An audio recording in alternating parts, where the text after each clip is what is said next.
The Courage to Start Over, a sweet journey of resilience and new beginnings.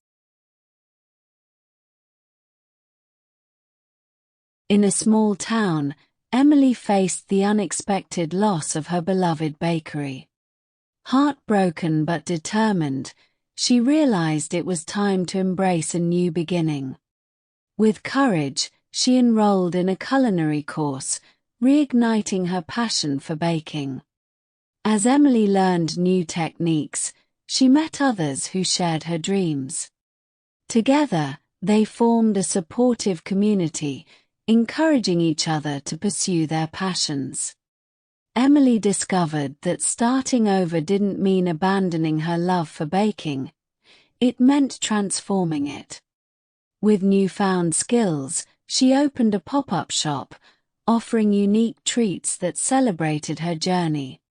Locals flocked to her stand, drawn not just by the delicious pastries but by Emily's inspiring story of resilience.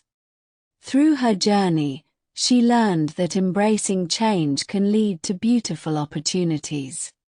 Emily's courage to start over became a beacon of hope in the community, reminding everyone that it's never too late to pursue dreams.